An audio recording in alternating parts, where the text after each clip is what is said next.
Hola, en la sesión de hoy vamos a ver la inflamación crónica. La inflamación crónica es un proceso que no hay que entenderlo nada más como la prolongación de una inflamación aguda sobre el tiempo, sino que hay que entenderlo como un proceso diferente porque tiene otras diferencias importantes. Los cambios vasculares que son centrales en la inflamación aguda, aquí en la inflamación crónica pasan a segundo término. Aquí en la inflamación crónica, más bien los fenómenos que ocurren son de carácter proliferativo.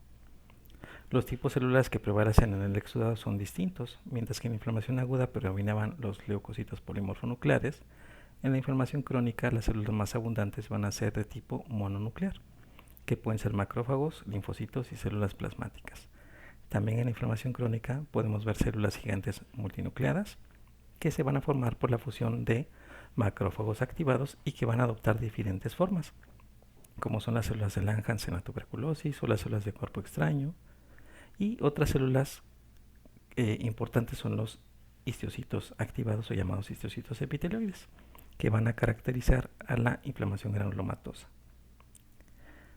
También el exudado inflamatorio de la inflamación crónica muestra organización, es decir, muestra depósito de material conjuntivo, es decir, fibrina o colágena, que junto con un proceso de deformación vascular representa un intento de reparación.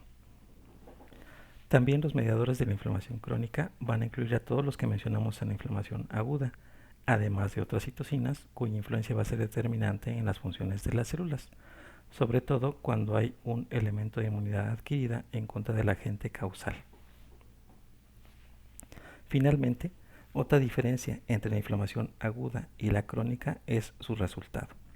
En la inflamación aguda, las lesiones celulares y tisulares son causadas por el agente extraño, con participación mínima de efectores endógenos, que tratan de eliminarlo, pero pueden dañar un poco al tejido. En cambio, en la inflamación crónica, las células se van a acumular en el tejido y van a provocar otros tipos de lesión, por lo común ya no relacionada con la protección del organismo, o va a ser una reacción fuera de proporción a las alteraciones que produciría el agente causal en ausencia de inflamación. Entonces, en muchas enfermedades, la inflamación crónica es el verdadero mecanismo patogénico y la terapéutica se va a dirigir a reducir o eliminar este proceso. Entonces, vamos a repasar algunas cuestiones en cuanto a la inflamación crónica.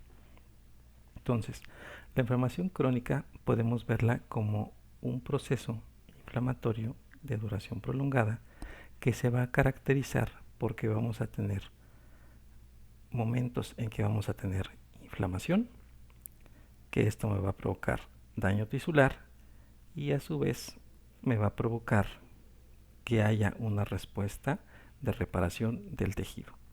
Sin embargo, este daño tisular puede seguir perpetuando la presencia de inflamación y crear un círculo vicioso, y también puede provocar que el proceso de reparación prosiga sin ningún control.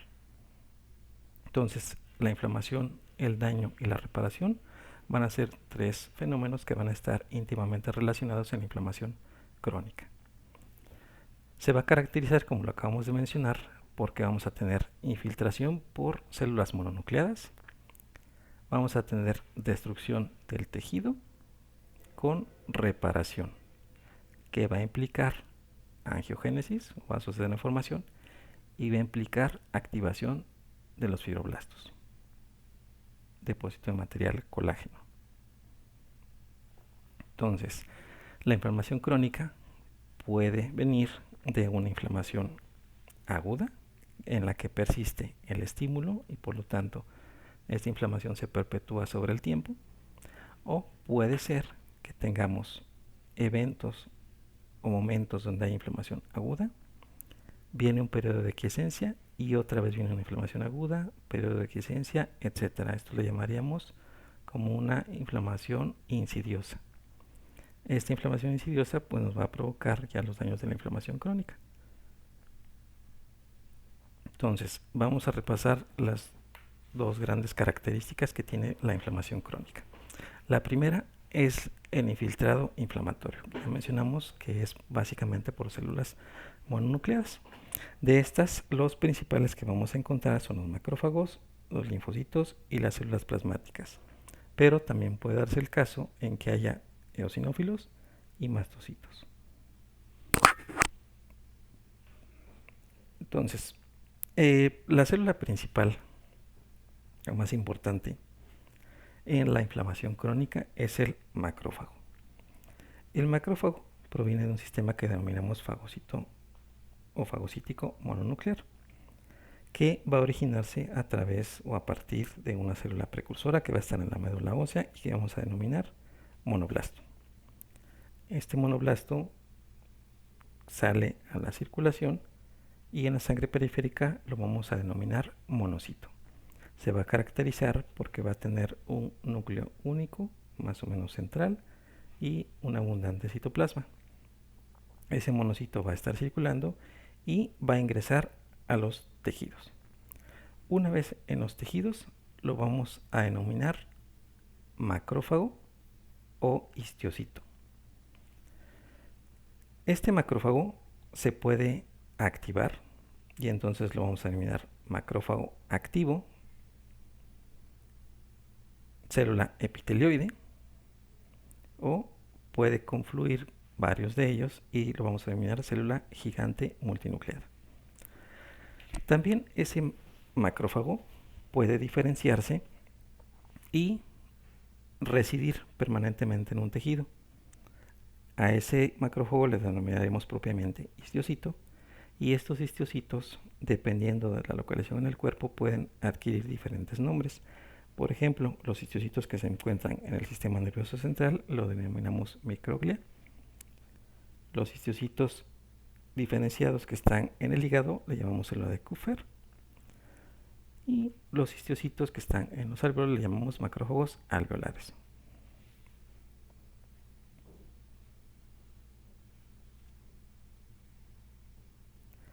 Este es un corte histológico donde observamos histiocitos activados. Entonces, las características morfológicas que van a definir a un histocito activado es que es una célula que tiene un citoplasma amplio, muy abundante. Por eso es que también se le denomina epitelioide, porque como tiene tanto citoplasma, adquiere un tamaño considerable y semeja mucho a las células epiteliales en cuanto a tamaño y la cantidad de citoplasma. Entonces tiene este carácter como poligonal. Vamos a tomar como ejemplo esto. Vean cómo tiene un núcleo que está más o menos céntrico y tiene una gran cantidad de citoplasma a su alrededor. Las características del núcleo de los histocitos también son muy características. Son unos núcleos que tienen una forma arriñonada, en forma de frijol, de haba, de suela de zapato, son como se les describe. Entonces tienen esa forma como así, como arriñonadita o como en forma de frijolito. La cromatina es ópticamente clara, por lo que se ve clarita y se ve muy reforzada la membrana nuclear. También se van a caracterizar porque van a tener un pliegue en su membrana nuclear que le vamos a llamar hendidura. Esta hendidura puede verse como en este caso, como si fuera en grano de café, igual que esta, pero lo más común es que la veamos incompleta, como en este caso, donde el núcleo se ve más o menos con esta forma. Y una tercera característica de sus núcleos es que generalmente van a presentar un nucleolo que va a ser pequeño y va a ser excéntrico. Por ejemplo, en esta célula el nucleolo se ve aquí en esta zona. Entonces, esas son las características que nos permiten distinguir a un histocito. Básicamente son las características nucleares. En otras localizaciones, como en este caso un alvéolo, los histocitos los vamos a reconocer porque van a ser células que nuevamente tienen un citoplasma muy amplio, van a tener núcleos con características muy semejantes a las que acabamos de describir, pero noten cómo el citoplasma, en este caso, se ve muy abundante y se ve como en un aspecto como si tuviera burbujas en su interior. Si ponemos atención, es como si tuviera muchas vesículas en su interior de gran tamaño. Entonces a estos histocitos, por eso les llamamos histocitos espumosos o histocitos vacuolados.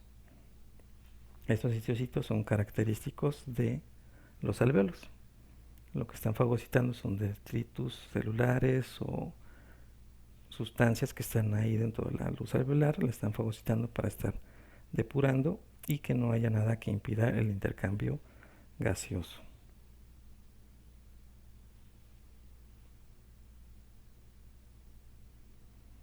Entonces, la activación de los macrófagos puede seguir dos vías. Y estas dos vías nos permiten que hagamos una diferencia conceptual entre los macrófagos que vamos a denominar macrófagos M1 y los macrófagos M2.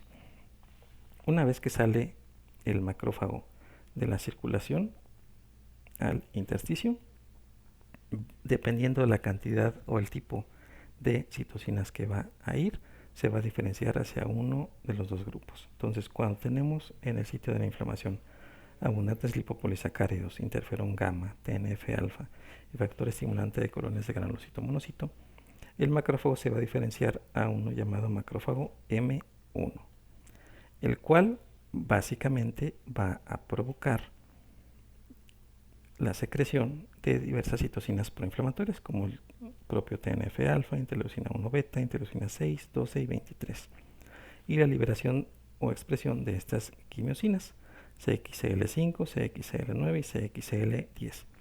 Y la finalidad de este macrófago M1 es servir como un factor antiviral, antibacteriano, que ataque células tumorales y estimule otro tipo de células inflamatorias para perpetuar esta respuesta.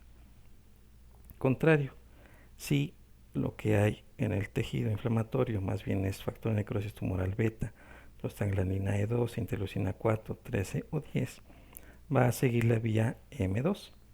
En esta vía M2 lo que va a producir son citocinas antiinflamatorias como interleucina 10, quimiosinas CCL17, 22, CCL24 y factores proangiogénicos como el factor de crecimiento derivado del endotelio vascular y metaloproteinasas de la matriz extracelular. Este tipo de macrófago se ve mucho más frecuentemente en procesos de inmunosupresión, en las fases de reparación de los tejidos y la angiogénesis y en la progresión tumoral.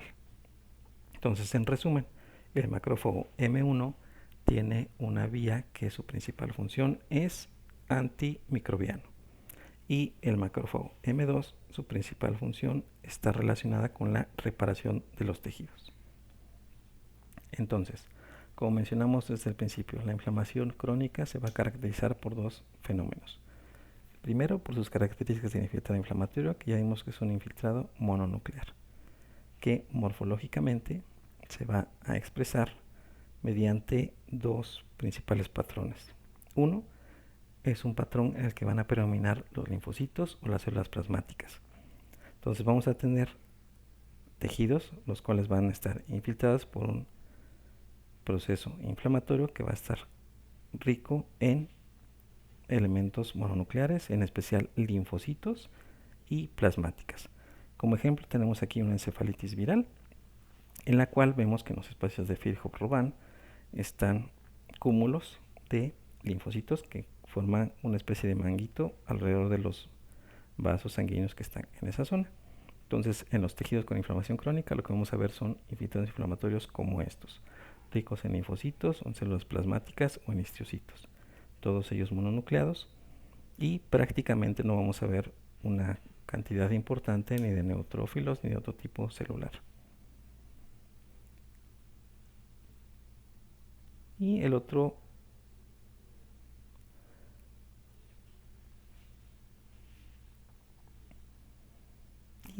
patrón de inflamación característico de la inflamación crónica es la inflamación granulomatosa. Entonces, la inflamación crónica de tipo granulomatoso es un patrón característico de reacción inflamatoria crónica en el que la célula que es característica es un macrófago activado, cual ya mencionamos que también le podemos denominar histocito o célula epitelioide.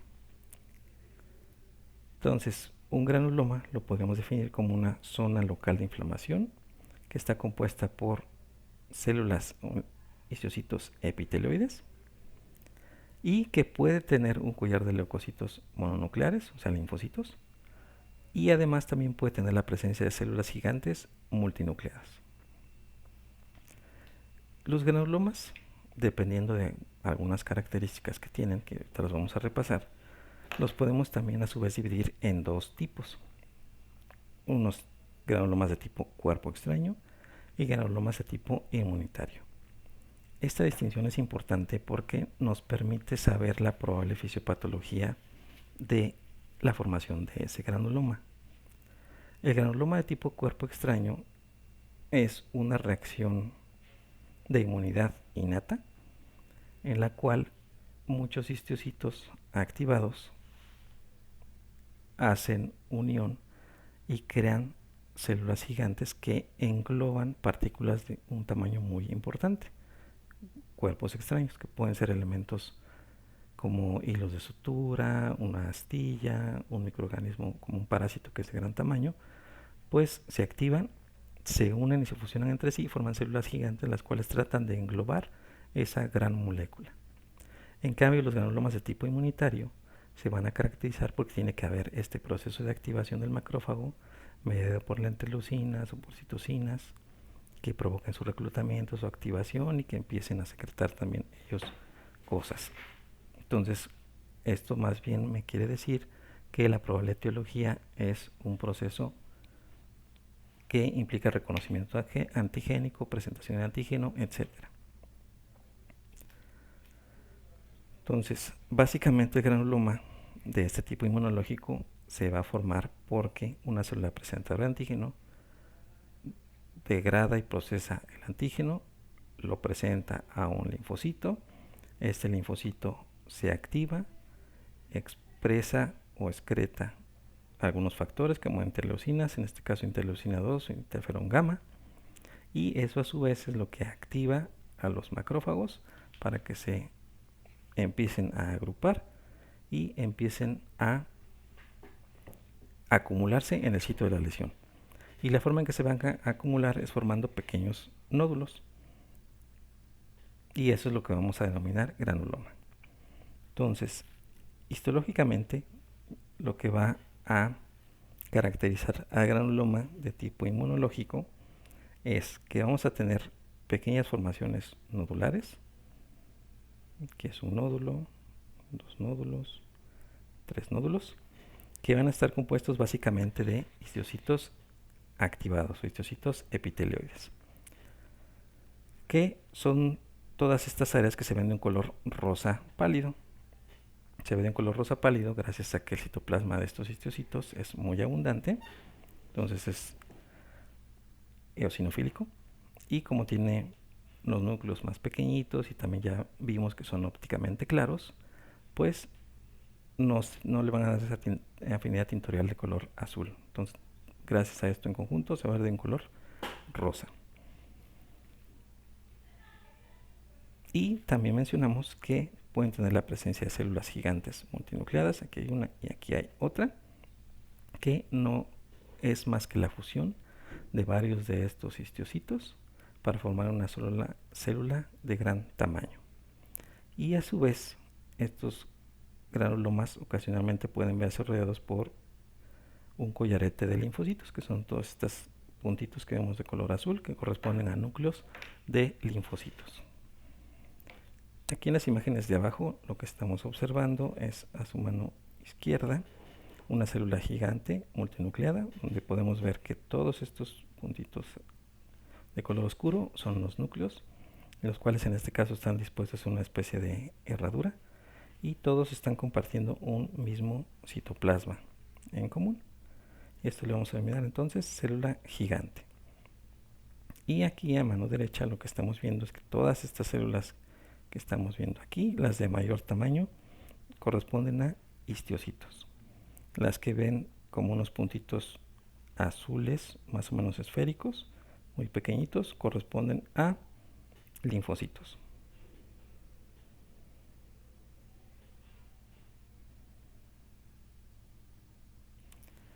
Entonces, los granulomas inmunitarios, repitiendo, se van a caracterizar porque son formaciones nodulares, de pequeño tamaño, generalmente confluentes, que van a estar formados prácticamente por histocitos epitelioides y que pueden tener la presencia de células gigantes.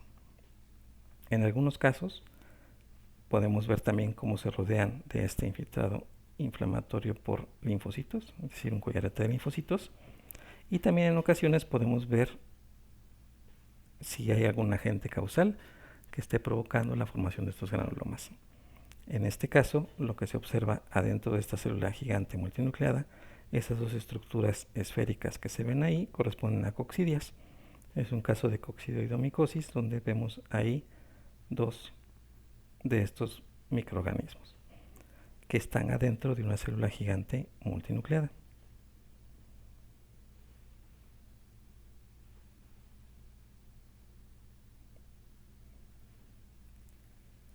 Los granulomas de tipo cuerpo extraño, a diferencia de los granulomas inmunológicos, se van a caracterizar porque morfológicamente van a formarse casi exclusivamente por células gigantes, y estas células gigantes les denominamos de tipo cuerpo extraño. Le denominamos de tipo cuerpo extraño por dos razones.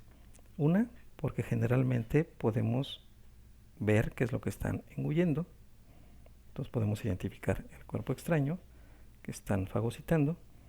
Y también la célula gigante tipo cuerpo extraño se caracteriza porque sus núcleos están dispuestos de una manera aleatoria, están dispuestos al azar, es decir, no tienen un acomodo en particular o peculiar, como si lo hacen las células gigantes de los granulomas de tipo inmunitario. Por ejemplo, aquí, lo que tienen en común estos granulomas, por ejemplo, esta célula gigante de aquí y esta célula gigante de acá, es que noten cómo los núcleos están dispuestos en herradura, aquí y aquí. Esa célula que tiene el gigante multinucleada, que tiene los núcleos dispuestos en herradura, le denominamos célula de Langhans. Esa célula de Langhans es característica de la tuberculosis, aunque puede verse en otros tipos de reacción inflamatoria granulomatosa. Lo más común es que se deba a tuberculosis. Si además estos granulomas tienen necrosis gaseosa, pues el diagnóstico de tuberculosis es altamente probable. Hay otro tipo de acomodos que tienen estos núcleos, pueden formar toda una estructura esférica, dejando un centro claro, eso lo llamamos célula de Tutón, y hay algunas otras variantes más que no es importante que lo aprendan o que lo conozcan. Nada más recuerden que los granulomas de tipo cuerpo extraño, los núcleos de las células gigantes multinucleadas, tienen una disposición azarosa, y los de tipo inmunológico generalmente tienen una disposición particular. Entonces, regresando a los granulomas de tipo cuerpo extraño, ya mencionamos que generalmente van a caracterizarse por esas células gigantes que van a tener sus núcleos aleatoriamente dispuestos en su citoplasma y que vamos a identificar el cuerpo extraño. Como ejemplo tenemos aquí un quiste epidérmico de inclusión, donde tenemos una formación nodular, la cual la abrimos, y todo este material blanco que están viendo ahí es queratina. Entonces, en un corte histológico de ese tejido, identificamos aquí la presencia de estas células gigantes, y esta formación que ven aquí de un color como morado que está rodeada por halos blancos corresponde a una lámina de queratina. Entonces, esa lámina de queratina está siendo engullida por estas células gigantes multinucleadas. En este caso es una célula gigante multinucleada que está fagocitando una partícula pigmentada de gran tamaño que probablemente sea un metal.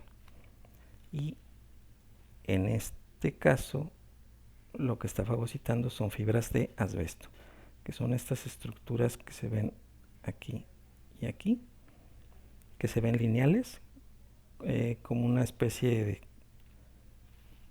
línea que está segmentada.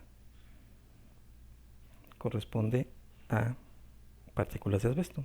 Entonces debe ser un corte de pulmón donde estamos viendo este fenómeno. Entonces eso es lo que caracteriza al granuloma de tipo cuerpo extraño. Hay enfermedades que característicamente tienen una reacción granulomatosa muy peculiar. Por ejemplo, tenemos la tuberculosis, que su agente causal es Mycobacterium tuberculosis, y la reacción tisular va a ser característicamente la formación de un granuloma caseificante, el cual también denominamos tubérculo caseoso. Entonces son gránulos amorfos celulares que tienen bacilos ácido alcohol resistentes. La lepra también provoca una reacción granulomatosa, pero los granulomas en este caso no son caseificantes. Lo característico es que se encuentren en la dermis profunda o en zonas cercanas a nervios periféricos. En la sífilis tenemos un tipo de inflamación granulomatosa que denominamos goma, que es un granuloma que está compuesto por histocitos, pero que tiene gran cantidad de células plasmáticas, y eso es lo que nos alerta a que puede ser sífilis. La sarcoidosis se caracteriza porque tiene granulomas que tienen células gigantes multinucleadas que a veces se le observan cuerpos en su interior que denominamos cuerpos asteroides. Entonces se le llama también granulomas estrellados. Y otro ejemplo de enfermedad que característicamente tiene granulomas es la enfermedad de Crohn. La enfermedad inflamatoria intestinal tipo Crohn es una reacción autoinmunitaria en la que se forman granulomas en la pared del tubo digestivo. Estos granulomas son no calcificantes y están en la pared intestinal acompañados de un denso infiltrado inflamatorio tipo crónico rico en linfocitos. Bien, aquí terminamos con las características celulares que podemos identificar en la inflamación crónica. Y el segundo cambio morfológico que habíamos mencionado que vamos a identificar en todos los órganos que tienen inflamación crónica es la presencia de fibrosis, es decir, el depósito de material colágeno en estos tejidos. Entonces, este cortes histológicos son de un páncreas, el cual está visto a un mismo momento. Del lado izquierdo están viendo un páncreas normal y del lado derecho un páncreas con pancreatitis crónica. Entonces lo que destaca es que del lado izquierdo, en el páncreas normal, pues la arquitectura está conservada. Todo lo que vemos en esos manchones de color azul o morado corresponden a los acinos pancreáticos.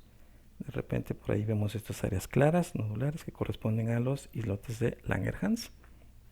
Aquí tenemos un conducto pancreático y septos de fibrina que van separando en lóbulos estos acinos pancreáticos. Eso es un páncreas normal. En cambio, a mano derecha está viendo un páncreas con pancreatitis crónica. Entonces, como se observa, en este caso se ve de un color rosa, porque prácticamente todas las estructuras acinares están sustituidas por material colágeno, es decir, por fibrosis.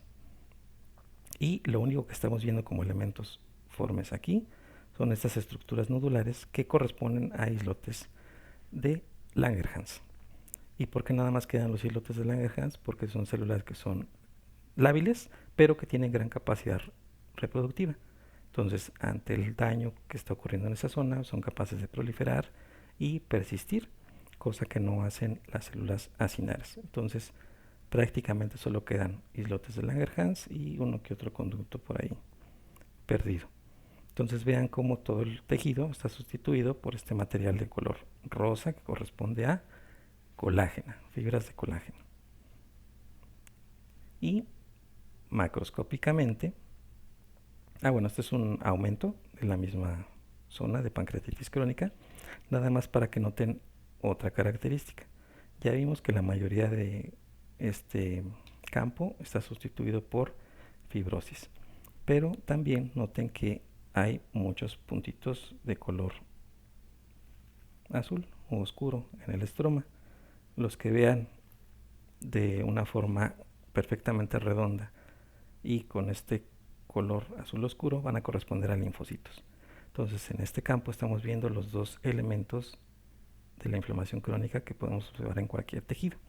La presencia de un infiltrado inflamatorio mononucleado, donde predominan los linfocitos en este caso, y el segundo elemento sería la sustitución del tejido por material colágeno, es decir, fibrosis.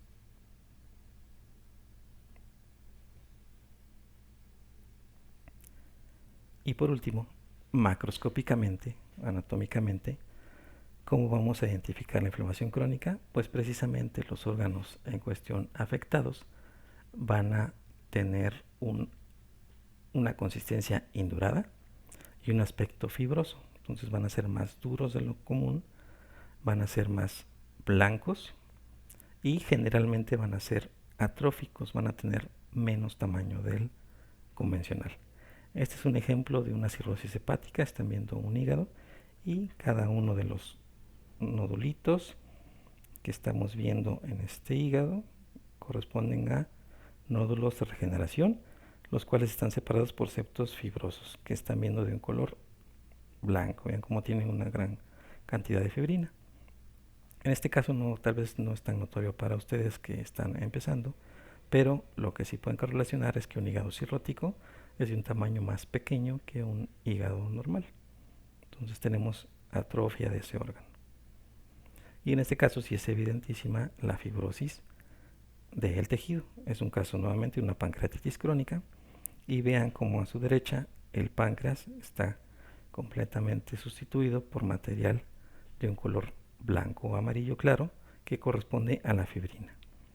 Como está sustituyendo todo el parénquima y prácticamente no está dejando parénquima normal con el que podamos comparar.